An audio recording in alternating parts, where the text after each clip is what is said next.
Hello and welcome to Bloomberg Quint. You're watching the Fineprint. The fear of revenue leakages has prompted the government to advance the eWay bill implementation date. Come February, eWay bills will have to be generated for supplies made from one state to another. But before we come to how businesses should ready themselves for this compliance, here's a quick explainer on what eWay bills are all about.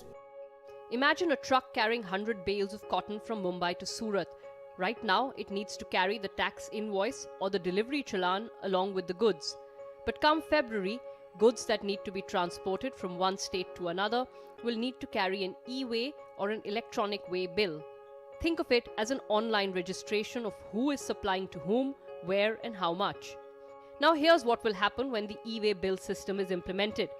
The supplier, receiver or transporter of the goods will be able to generate this document on the eWay bill website before the goods start moving. You could club several deliveries on the same transport, but each of those will need a separate eWay bill number. Change of transport mid-journey will also require a fresh eWay bill. And here's the information eWay bills will capture: goods and services tax identification number, place of delivery, invoice number, invoice date, nature of goods, value of goods, HSN code, etc. Anyone making a sale, transfer or exchange of goods exceeding 50,000 rupees for a distance of more than 10 kilometers will need to carry this bill along. It will be valid for one day for a distance of up to 100 kilometers, an additional day for every 100 kilometers or part of it after that. If the goods are not delivered within the validity period, a fresh bill will need to be generated. To understand how businesses should go about preparing for the eWay bills regime and challenges that they might encounter, I have with me Chandar Agarwal, MD of TCI Express, and Badri Narayanan of Lakshmi Kumaran and Sridharan. Chandar, Badri, welcome to the show. Badri, in its October meeting, the GST Council had decided that eWay bills will be implemented in a staggered way starting January 2018, and the nationwide rollout will only happen in April 2018. They have now advance these timelines. The trial rollout will happen somewhere in mid-January. For interstate supplies, the deadline is February, and for supplies within the state, the deadline is June. What do you think has prompted the council to tinker with these earlier timelines they had committed themselves to? I think the fundamental issue that all the states are having, and as you can see what the Finance Minister of State of West Bengal has said, is that there seems to be a difference between what was projected as a revenue collection for GST in these last few months and what has actually come in. And there's a significant difference, it's not a small difference. To give you a perspective, there was an increase in the revenue which was being collected as taxes from GST for the first 4 months. So it peaked at about 95,000 crores. But I believe in the month of November, it's come down to 85,000 crores. And you must understand that in the month of November, they've also revised the rates. And what's happening is that I think the states they're thinking that there's a significant difference between what is projected and what's going to come in. Though the center has compensated them about 10,000 crores for the first 2 months in terms of shortfall. They also understand that they would like to have their future in their own hands rather than depend on the center to keep giving them money. So I think one of the things that they are feeling is that there is a lot of leakage of revenue because there's not reporting right now going on, because we moved away from a GSTR 1, 2, 3 regime to a GSTR 3B regime. And therefore, the people are, I don't think, reporting enough because they now feel that there's no system to capture them and so on and so forth. I think there's a lot of cash transactions that are also happening. Explain to me in a little more detail how this under-invoicing was happening. Today, if for example your goods are going to move from the state of Gujarat to Bombay, let us say from Surat to Bombay it is going to come, you have an invoice which is generated because you don't have any check post to check whether the goods are going to come from Gujarat to Bombay. The traders have figured that if I let us say report only 50% of my sales, okay, the remaining I do it through cash because amounts are large, then there is no effective mechanism today to determine till the time the GSTR 3B is filed for them to understand whether it has been reported or not. Why will so aren't you for different states supposed to carry either the tax invoice or the delivery challan, will that all not that is capture? fine, but that's only on the basis of somebody checking at the check post, right? So all of these are going to be, so you need a correlation. So what's happening is that eWay bill gives you a nice correlation between what is going to be reported and what's actually moved.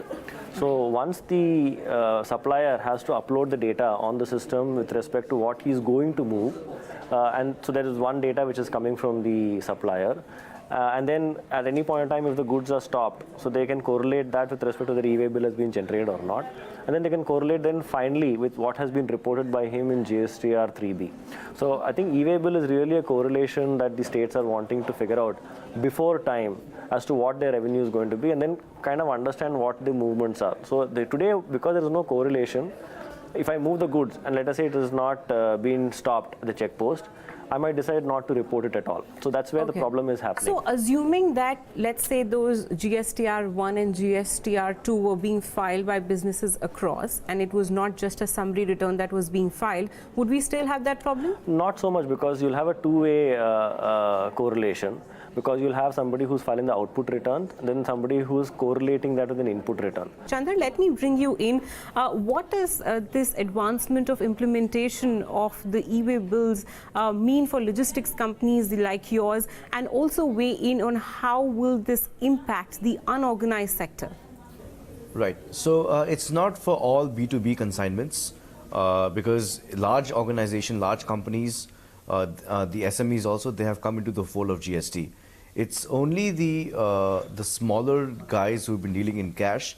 They have not been able to come into the GST network, and they have been like kind of like been verbally saying that this is not working out and everything.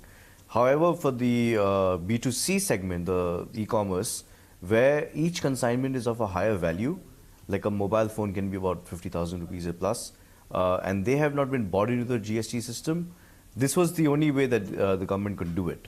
And I think this was a primary focus, that to bring even the e-commerce, which was a very big question mark in the whole GST spectrum, how to bring it about, has been kind of like come under the GST now. That's an important point, Chandar. So let's come to the specific rules now, Badri, that will govern the eWay bills regime. The rules say that if you're transferring or supplying anything worth 50,000 rupees or more, and if it needs to travel a distance of more than 10 kilometers, you will need to generate this eWay bill, and it can be generated either by the supplier, recipient, or the transporter. And at this stage, all these people will get a unique eWay bill number. Do you anticipate any challenges at this stage?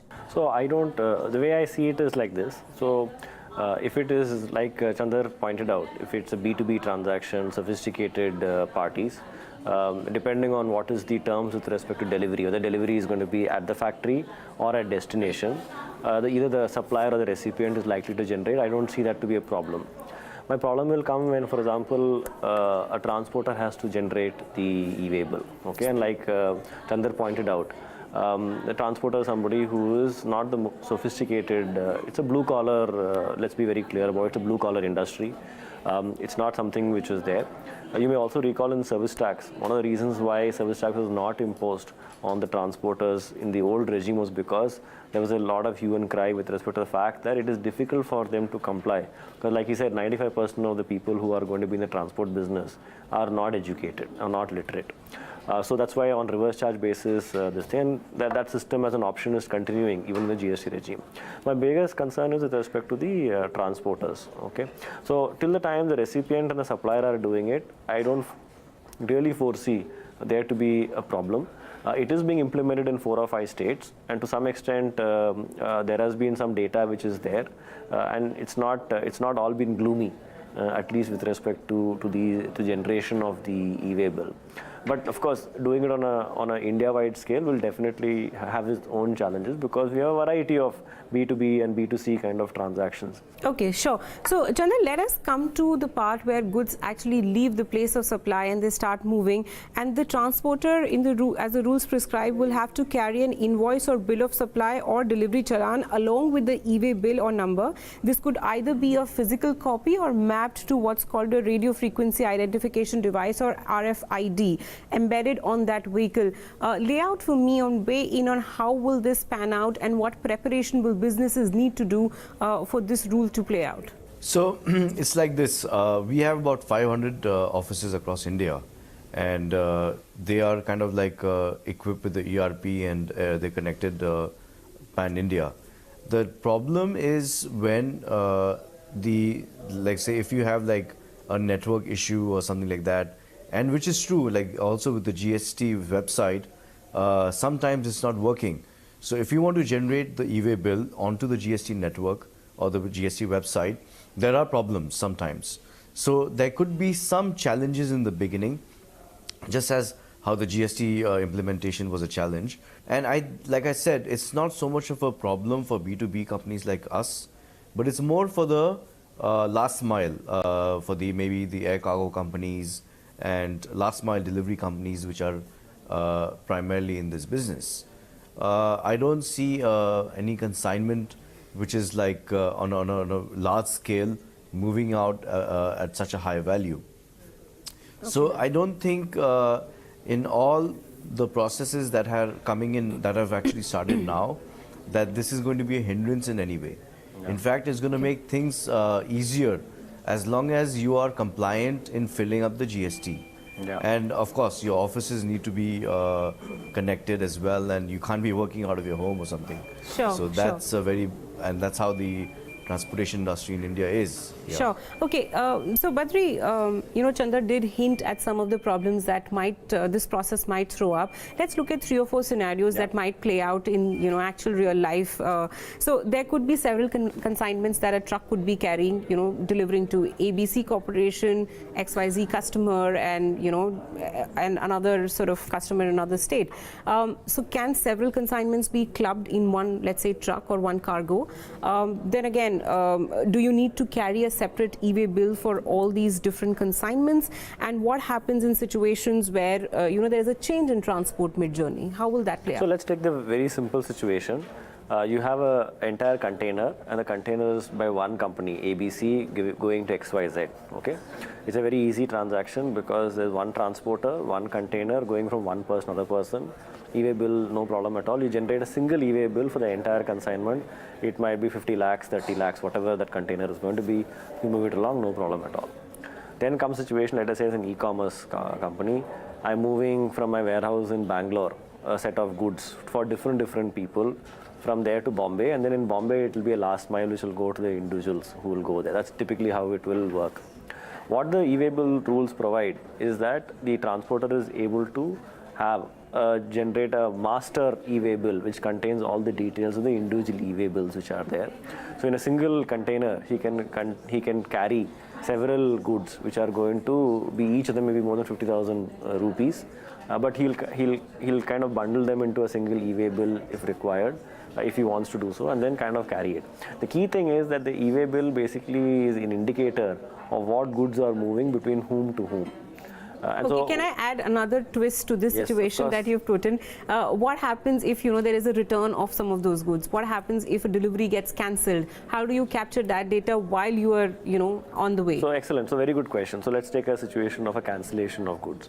So the cancellation of goods could be during transit or after transit. Generally, for example, once a lorry receipt is raised and the goods are moving from, let us say, Bangalore to Bombay, any cancellation midway, you cannot just stop the truck and ask it to go back. So it will go back to Bombay, and then there will be a formal sales return with a credit note being generated by other side. There will be either a cancellation of the previous, or there will be a separate supply invoice which will be generated by the customer back to the person. So I think on a B2B transaction, there will be goods will go, and then either on a sales return, there will be a cancellation of the original transaction, or in the form of a separate supply if it is more than 6 months. There will be a goods which will return back. But each of these movements will be tracked in the GST system. So just the way you will do it on the GST. So is that same bill with the same unique number editable, or is it a new number that I'm generating? I think every time you're going to generate a new, so every movement which is going to happen is probably going to have a separate eWay bill being generated. It's a way of tracking where the goods are starting and where the goods are ending, not so much with respect to what the transaction. This is why, for example, they require an invoice, a bill of supply, a sales return, and so on and so forth to go along with the goods, because eWay will say so and so goods are moving from A to B, And then what is the type of movement? Is it for job work? Is it an exempt supply? Is it for a supply of goods? Whatever are going to be on the basis of the invoice and the supporting documents which will be along with it. Now what happens if, for example, the transportation breaks down? Generally what they say is that there will be a fresh eWay bill which will be generated by the transporter. My concerns are really in that, and probably Chandar can come in when he puts his experience of dealing with these states when it comes to those kind of breaks down. Okay, so Chandar, the breakdown part and the eventualities part that Badri is pointing out gets compounded because these eWay bills come with a certain validity, right? The rules prescribe a validity for every eWay bill that gets generated, and for up to 100 kilometers an eWay bill is valid for 1 day. For 200 kilometers it's valid for 2 days, and so on and so forth. How do you see this playing out?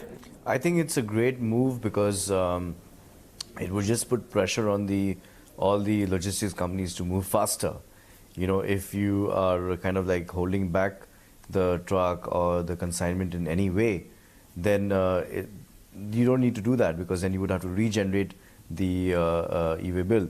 So I think it isn't a problem if there's a breakdown. I'm sure like companies like us, which have offices across India, we will be able to regenerate that eWay bill. Again, the problem, what I foresee in happening, is the overall implementation by the government and making sure how each company is complying is of a bigger challenge. And I'm not sure how the government plans to do it. A lot of things have been overlooked, and I think they might even overlook this for maybe the next few months till they find another new solution. One of the things I wanted to say, and I think Chandar can kind of weigh in also on this, is that I feel that putting 100 kilometers for a day is fairly a small number. Okay, so think about it. If you're traveling at 30 kilometers an hour, that's 3 hours or maybe 3.5 hours. And now definitely a transporter in our country travels much more. The problem for us is that still in our tolls and other places there are significant delays. Chandar can provide more data about whether 100 kilometers is a big number or a small number, is it a good number in a country like India? Well, he said that it's going to add pressure or put pressure on transporters to expedite the delivery. Yeah. Okay, fine. So let me come to the big picture on what all of these rules are meant to do, right? Yeah. The one fear that is always there in the minds of these transporters and logistics company is the angle of harassment, right? Yeah. That suddenly you're asked for some documents that you may not be carrying, etc. How is this eWay bill mechanism going to allay those fears? So a good question. I think the eWay bill is definitely a move in the right direction to reduce the harassment, because today what happens is that the harassment in the old regime used to be there on the basis of the check post, a person coming and checking all sorts of documents. And second used to be entry taxes. Entry taxes used to be a big pain, a nuisance for transactions. I think they've done a very good job of removing entry tax, which is a very good thing. And with entry taxes, check posts are gone. So what you're really looking at is random checking or checking at tolls and things like that. And I think to that extent, there'll be a significant reduction in the harassment which the transporters are likely to see in this thing. Where I see a real problem is the harassment continuing is where, for example, you enter wrong data. And I think and you have to understand that when you're going to fill likelihood, and especially if the transporter has to generate something, or if he has to input, or the supplier is not a sophisticated supplier, or the recipient is not so sophisticated, or there's a mismatch.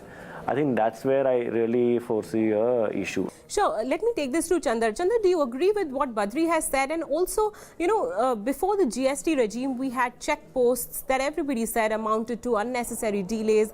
Trucks had to queue up for hours at end. Now, all that has gone away, but we now have this requirement of generating new eWay bills.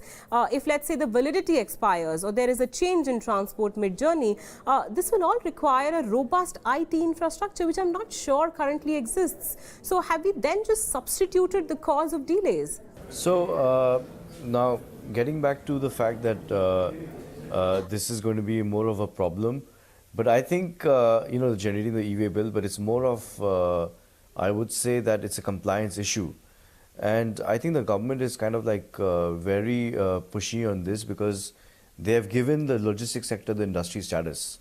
So it's a high time that the entire industry kind of like focuses on compliance. Getting back to your question, I don't think it's the delays and everything was so much of an issue for an organized company. I mean, they knew for a fact that, okay, this XYZ company or our company, TCI Express, they have all the paperwork. They're not going to be paying any bribes or something, and there's no use holding these guys. So in reality, we never faced any problem as such as massive delays. It was just that the entire the infrastructure was very poor in terms of getting around that interstate checkpost, and in general, like the road conditions in the state borders were very poor, and that's why it was held up. So, Badri, Chandar is clearly optimistic about the organized sector. What about the unorganized sector, where the logistics are not that mature currently, and also from now till February? Help me understand, what does this organized sector in terms of logistics and businesses across, big or small, need to do to be able to prepare themselves for this regime? So let's take this one by one. I think the first question being that what happens to the unorganized sector. I think Chandar is in a good place because he has systems in place with respect to that. My concern is that till the time the supplier and the recipient are generating the eWay bills and supplying it to the transporter, I think that's fine. And I think most transactions in India merely require a transporter to carry documents rather than for him to do anything with respect to that. And so I think to a large extent that's not going to have an impact on the unorganized sector. Where the problem with the unorganized sector is going to be what I call as semi-organized groups, okay? Where, for example, they're, like Chandar said, working out of their homes, but not necessarily having great idea of how certain things to be done. And my sense is that the problem that they will face will be wrong data being entered, not doing it on time, getting the document mixed up between the transporters. For example, eWay bill of truck A going with truck B or truck B going with truck A. I think they will need to kind of figure a process by which they are going to not make mistakes like that, especially if they have multiple trucks. And I can assure you, the truck driver is not going to bother what that eWay bill is going to say. He's got a document set, he's going to go with it. So my sense is that there will be obviously, there will be a learning period when these people will figure out. And my only concern is with transporters, if they have to do some of this stuff, it might be a concern for them. What happens, for example, you're stuck in a remote part of India. Yeah, you're stranded and there's no network. And there's no network, right. Or you just have a phone. Yeah. To be able to call in somebody and generate a fresh eWay bill. So at that point in time, does he say, okay, move the goods to the other? Because you have to be practical. So in India, we have what I call a jugaad kind of thing. So you find another trucker, you put the same documents onto it, push it out, and then see kya hota hai, and then we will, let's say. So that's where I think these guys might get caught out. There might be concerns, not being able to do it speedily enough. And then there'll be complaints saying that the system is not working and things like that. That's really what I see as happening with respect to this. With respect to other question of what businesses should do, I think to a large extent, most big businesses have a sense of what GST is. The real question, I think, is for the SME and the mid-market companies. There is a tendency even in GST to avoid payment of tax. Okay, and I think eWay bill is definitely going to be a step in the right direction to reduce that leakage. And I think the companies, at least SMEs, should really get into the fact that they must comply as much as possible with respect to that.